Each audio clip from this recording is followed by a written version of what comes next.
After all, she is too awkward around others. Kuei nods that she has a good point, and Cade points to the ground and asks him to sleep right there, behind the gate of his house. Kuei is surprised by what she is asking, as she further explains that he can just stand still like he is and pretend to sleep. Kuei decides to go along with it and closes his eyes as he stands still. Cade asks if he is sleeping yet, and he nods as he tells her that he is. Soon enough, it gets awkward for Kuei, as well as he struggles to keep a poker face. He thinks about what she is going to do, and the anticipation of finding it out without knowing what it is she is going to do. He feels nervous about this entire situation, as he can hear the own beat of his heart getting stronger and faster as more time goes on. Suddenly, he hears her whisper out his name and wishing him a good morning in a hushed voice. He suddenly opens his eyes wide awake with a blush on his face as he is surprised by this entire fiasco. He holds his ear with his hand and stutters as he asks her why she would whisper into his ear. She also gets nervous and exclaims that if she did not whisper into his ear, then his mom will come out because of her voice. Kuei exclaims further that she is already shouting right now. At nighttime, Kuei sits on his study table in his room while reading a manga, totally immersed in it and enjoying his free time, when he hears a knock on his window, which takes his focus away from the manga. He considers if the knock could be Cade knocking on his window from across her window as he climbs onto his bed to open the curtains. When he opens the window, he indeed finds Cade staring back at him with a nervous and shy expression, standing in her window, which is directly across his window. She musters up the courage to wish him a good evening while stuttering, and he nods as he wishes her back. Kuei asks her what she is up to because there seems to be nothing they can talk about right now. Cade also replies that she is doing nothing important and she was just wondering what Kuei was doing. Kuei tells her that he was reading manga just now, and she hums and giggles awkwardly without meeting his eyes. He quickly tells her that the manga he is reading is not a weird one, so she should not get any ideas. He asks her the reason she is laughing, and she smiles as she looks at him and says that she is happy that they get to talk like this. This is exactly how childhood friends sneak around and hang out with each other after school after all. Seeing her smile makes Kuei surprised, and he wonders if she really is that happy just because they get to talk to each other like this. Cade tells him that usually in manga and anime the childhood friends face each other and talk to each other across each other's houses, just like they are doing right now, and Kuei nods as he agrees to it. She giggles stupidly as she says that she feels so happy right now because they are being childhood friends. She snaps back and says that even though this situation is not so bad, it would have been even more ideal if she was able to cross over from her window to his and enter his room without any problem, because that is also a cliché for childhood friends. Kuei sighs as he says that it surely does happen in anime and manga, which she is basing her fantasies off of. Suddenly, Cade reaches her hand out and leans her body in outwards toward his window, trying to reach it. She thought she could go over to his room if she reached her hand out, and Kuei is surprised by her and tells her to be careful not to fall, because what she is doing right now is very dangerous and could end really badly. She nods as she says that she is scared, even though they are so close to each other, they are so far, because she can't even reach his room. She leans back and murmurs that she wanted to read the manga he was reading with him. Kuei has a flushed face when he realizes that Cade wanted to go to his room. He stutters as he thinks of a way and asks her to come through the main entrance instead if she really wants to come over to his room.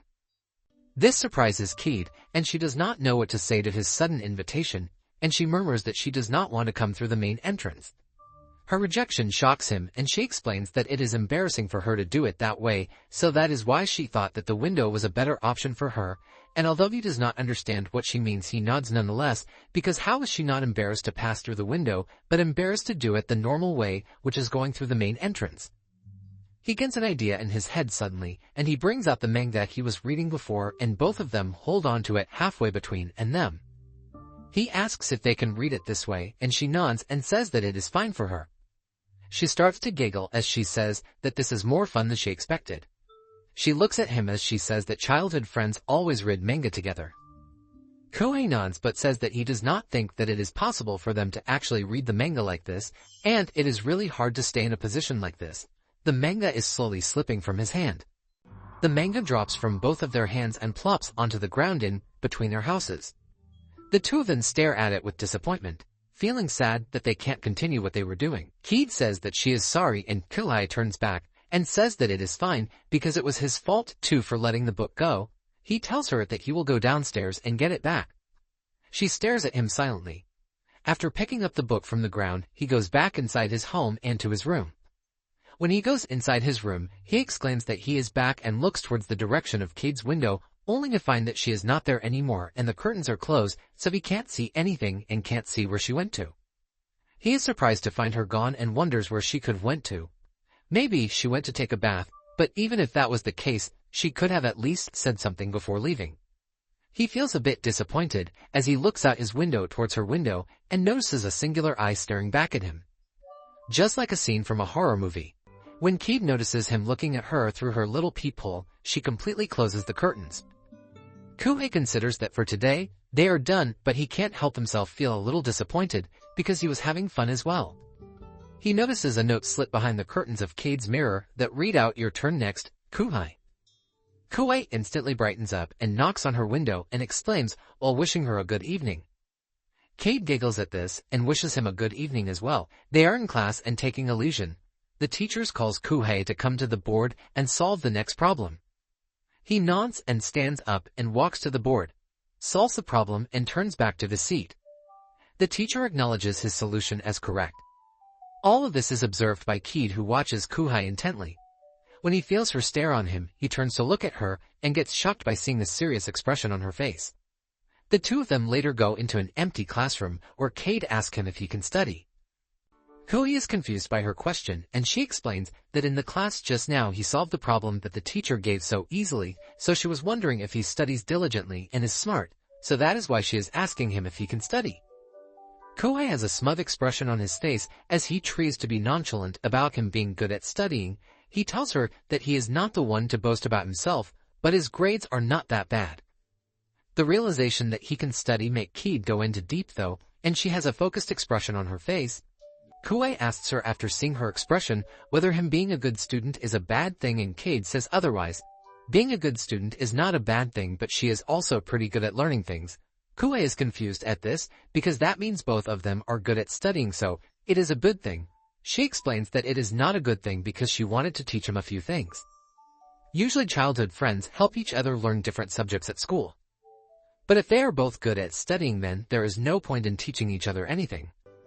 Kuhei sighs as he shakes his head and says that even if they are both good at studying, they could always just study together. It would be the same as teaching each other. However, Cade seems to think otherwise with her look of disapproval.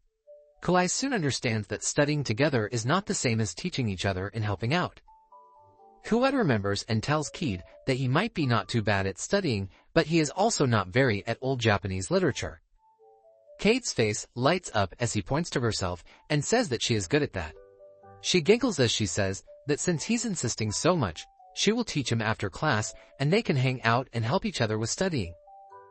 Kuhei is a bit hesitant at first, but after seeing Cade make puppy dog eyes at him, just pleading him to go along with her ideas makes him go soft, and he asks her to please help him and teach him after the school. Seriously. That kind of face should be illegal to make just to get your way with things. Both Cade and Kuhei walk in the hallway as few of Kuhei's friends come up to him.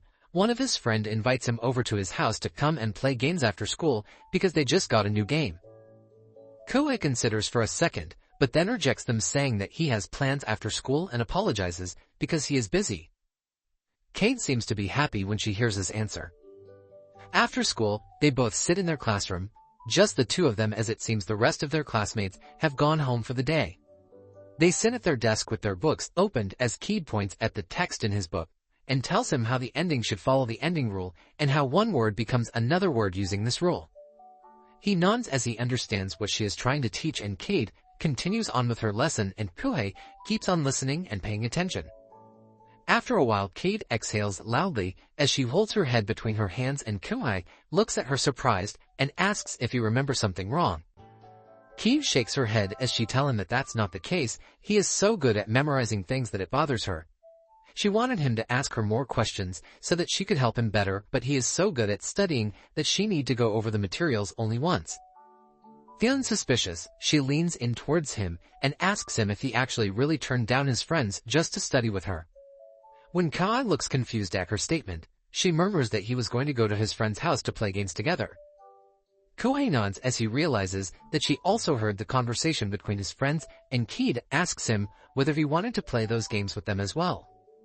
Koei looks down and nods, saying that he wanted to play games with them, but he had already made a promise to Keid first, so he can't just go play games with them. After all, he can't ditch her. Keid stares at him with a look of disapproval, and Koei is confused as what to say. Suddenly, Keid blurts out that Koei is going to skip studying and going to go play his games. After that, she is going to stop him and scold him for doing something like that instead of important things like studying, so that his grades won't get any worse. She giggles devilishly as she murmurs to herself that sometimes childhood friends have to play the bad guy so that their friend could benefit from them. Koei takes the hint and suddenly stands up from his seat as he exclaims that this is so boring, who needs to study anyway? He shall go play his games instead.